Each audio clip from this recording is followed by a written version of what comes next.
스테이블 코인 이자 문제 없다. 백악관은 이야기를 하고 있습니다. 클래리티 법안에 탄력이 생길지 사실 클래리티 법안 중간중간 트럼프 대통령이 크립토 쪽 편을 들어주기는 했어요. 멘트들이 계속 은행들 니네 조심해라 라고 좀 워닝 사인들을 계속 주기는 했는데 그럼에도 불구하고 초안 나온 거 보면은 이자 지급하지 말아라 였거든요. 네. 이번에 백악관이 다시 좀 목소리를 내준 것인지 클래리티 법안의 좀 상황 정리를 해주시죠. 네, 지금 백악관에서 이게 경제자문위원회라고 해서 이제 내부적으로 경제를 자문해주는 기관들이 있습니다. 네. 거기서 이제 뭐 나름대로 계산을 해본 거죠. 음. 은행들이 얘기했던 것처럼 정말로 수조 원, 수십조 원, 수백조 원이 스테이블 코인으로 흘러갔을 때 네. 이게 정말로 은행에 엄청난 크게 위협이 될 수 있을지에 대한 음. 부분을 조사를 했는데요. 결국엔 백악관 자문위원회는 당연히 백악관의 편이기 때문에 당연히 스테이블 코인 쪽입니다. 그래서 거기에 바이어스는 분명히 있겠습니다만 이들이 조사한 내용 자체가 되게 재밌었던 것은 네. 만약에 정말로 뭐 한 500빌리언, 뭐 600빌리언 정도의 돈이 스테이블 코인으로 발행이 돼서 예치가 된다고 해도 크게 문제가 없는 게 은행의 어떤 총 예치금에 비해서는 음. 정말 터무니없이 작은 거예요.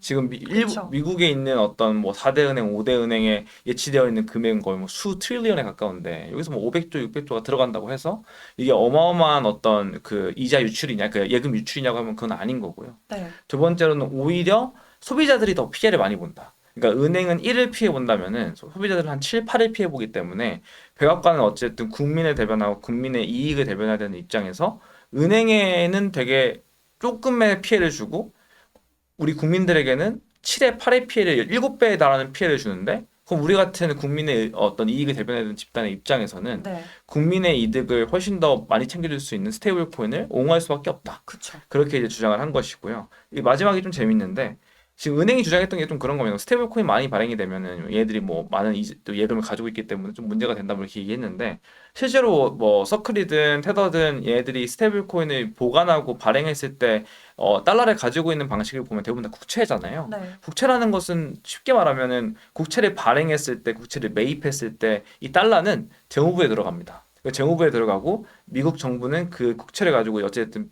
빚을 내서 소비를 하고 경제 시장에 또 어쨌든 경제 시장에 유통을 시키기 때문에 실질적으로 달러 1달러당 한 80센트 정도까지는 경제에 다시 활성화가 된다는 거죠.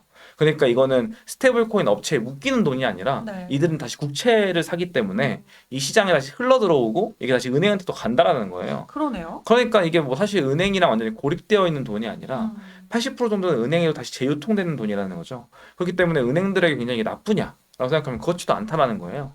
그래서 니들이 왜 지금 반대하는지는 알겠어. 그런데 사실 니들의 어떤 뭐 밥그릇을 뺏는 사업도 아니고 그 정도 규모도 아닐 뿐더러 이들이 스테이블 코인을 발행한다고 해도 이 발행한 거에 대부분의 돈은 국채로 들어가기 때문에 이 국채는 또 다 너희한테도 들어가는 자금이기도 하고 시장에 흘러가는 자금이기 때문에 절대로 지금 너희가 생각했던 그런 뭐 경제 시장에 대한 엄청 큰 임팩트라든지 은행의 뭐 먹거리를 뺏는다든지 이런 것들은 일어나지 않을 거야라고 이야기를 하는 것이 이번에 이제 백악관 경제자문위원회에서 얘기한 보고서가 이야기하는 주 골자이죠. 어, 그러네요. 이게 결국 은행권에 우리가 뭐 예상했던 것만큼의 피해를 끼치는 게 아닌데, 근데 사실 그들이 그걸 모를 리는 없잖아요. 그럴 리는 본인들도 없죠. 다 숫자 계산하고 해봤을 텐데도 기존에 이제 은행권한테 엄청난 피해를 줄 것이다라는 주장을 계속 해왔었던 거거든요. 이번에 백악관이 어쨌든 이런 좀 입장을 밝혀줌으로 인해서 이 클래리티 법안에 대한 내용이 실제로 좀 변화될 수 있는 기회까지도 저희가 노려볼 수 있을까요?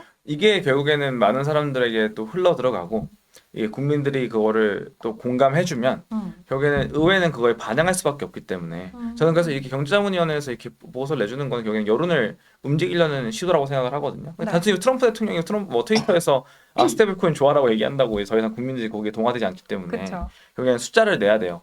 정말로 별로 크게 의미 없고 정말로 경제적으로 은행들을 정말로 위협할 정도의 규모는 아니기 때문에 스테이블 코인에 이자 지급해도 된다라는 걸 논리적인 보고서로 내서 국민들이 보여주게끔 하고 이게 언론에 많이 이제 배포가 되고 사람들이 이걸 깨닫고 그랬을 때 어찌됐든 의회를 움직이는 건 여론이기 때문에 여론을 의식한 저는 보고서라고 생각을 하고요. 네. 그래서 결국에 이런 플레이들이 계속 일어날 것 같아요. 백악관은 어찌됐든 지금 이해관계가 스테이블 코인이랑 이런 크립토 쪽이 있기 때문에 네. 그래서 브라이언 암스트롱이나 이런 사람들의 의견들을 최대한 반영을 해서 음. 아마 좀 더 우호적인 쪽으로 계속 이야기가 되지 않을까라는 생각을 하고요. 이런 것들은 좀 좋은 것 같아요. 왜냐하면 누군가는 계속해서 크립토 쪽을 대변을 해줘야 되는 게 백악관이라고 하니 어쨌든 삼권 분립에서 한 행정부잖아요. 그렇죠. 그래서 그 행정부가 계속해서 밀고 나간다라는 건 일단 당분간 트럼프 임기 내에는 계속해서 스테이블 코인 관련해서 우호적인 정책들과 우호적인 목소리가 나올 수밖에 없고 이걸 좀 의식한 어떤 의원들이나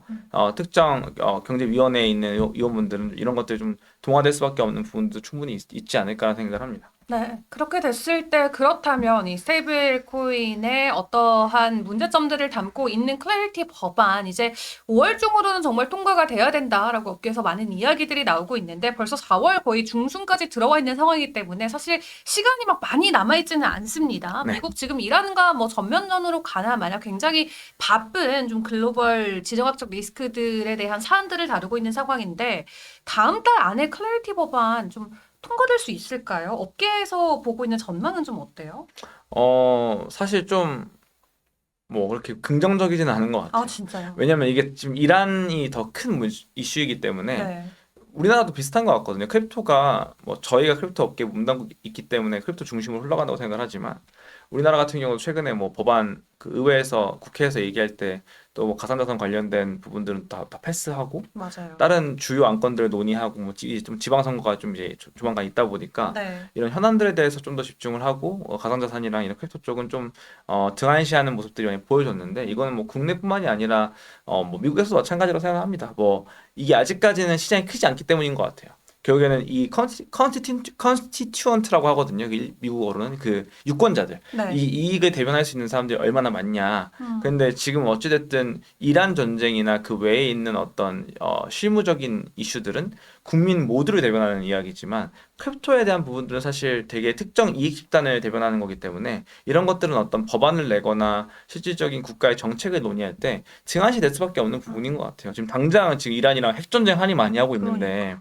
지금 뭐 비트코인 뭐 스테이블 코인이 뭐 중요하냐 이렇게 생각할 수도 있는 거고 물론 저희 입장에선 저희의 먹거리고 저희의 어떤 밥그릇이기 때문에 네. 굉장히 제일 우선순위겠지만 그들의 입장에선 지금 당장 어떤 외교 문제도 있을 것이고 그 다음에 내부적인 문제들도 있을 것이고 다양한 문제들이 같이 중첩돼서 생기는 문제들이 훨씬 더 중요하다고 생각할 수 있고 그런 것들이 좀 다 해소가 돼야 본격적으로 이제 에너지를 거기에 쏟을 수 있을 텐데 아직까지 뭔가 미국에서도 이런 어떤 우선순위에서 많이 밀리고 있는 부분들은 좀 있는 것 같고 실제로 우리 업계에 있으니까 들리는 거가 많이 들리다 보니까 스테이블 코인이나 이제 지니어스 액트나 뭐 관련 클러리티 액트가 되게 중요한 현안으로 보여지지만 네. 실질적으로 미국 내에서 보면 훨씬 더 중요한 현안들이 많고 메인 뉴스들 보면은 클러리티 액트에 대해서 정말 메인 안건으로 다루는 언론들은 많이 없죠. 네. 네, 그게 사실 뭐 현실이고 우리나라 같은 경우도 마찬가지인 것 같습니다. 그렇게 돼서 만약에 더 중요한 대우사들이 많아서 우리가 만약에 또 소외되고 패싱된다라고 했을 때 올 한 해 크립토 시장에 대한 가장 기대했던 내러티브가 결국 생성되지 않은 채 끝날 수도 있는 거잖아요. 맞습니다. 그렇게 됐을 때 시장 분위기, 그럼에도 불구하고 어떤 반등에 대한 가능성은 남아있을 수 있을까요? 전 사실 뭐 이란의 불확실성만 해소가 되면 어, 네, 단기적인 반등은 충분히 일어날 수 있을 거라고 보고요. 뭐 아까 말씀하셨지만 결국엔 위험 자산에 대한 선호가 올라가느냐 아니냐는 네. 뭐 클라리텍트랑은 뭐 당연히 연관이 있겠습니다만 이 클라리텍트는 위험 자산의 부분보다는 좀 더 크립토 암호화폐 부분에서 연관이 있겠습니다만 네. 결국엔 앞으로 계속해서 이런 위험 자산을 선호할 수 있는 환경들이 만들어진다면 클라리텍트랑은 별개로 계속해서 가상자산이랑 블록체인 쪽이 좀 주목받을 수 있는 가능성은 좀 있는 것 같아요. 그런데 만약에 이 불확실성마저도 계속해서 지속이 된다면은 올해는 그렇게 크립토에게 좋은 한 해가 될 수는 없겠죠. 아, 정말 쉽지 않은 시장 상황인 것 같습니다. 올 한 해 정말 클래리티 법 통과만 놓고 많은 분들께서 시장에 대한 기대, 그리고 희망을 좀 걸고 계실 것 같은데 지금 상황상 일단 백악관에서 우리의 편을 들어주는 입장 발표는 해주고는 있지만 실제로 통과에 대한 여부는 조금 더 인내심을 가지고 지켜봐야 될 것 같습니다. 지난번에도 코인베이스 측의 임원들이 곧 통과될 거다라는 멘트를 해주기는 했습니다만 그 뒤로 추가적인 소식들은 나오고 있지 않은 상황. 그렇기 때문에 일단 전 세계가 좀 집중하고 주목하고 있는 이란의 사태가 빨리 좀 일단락이 되고 그 뒤에 밀려 있었던 각 국가마다의 좀 법안 처리들이 빨리 진행되어지는 게 그나마 우리 시장에서 중요한 우선순위가 되지 않을까 싶습니다.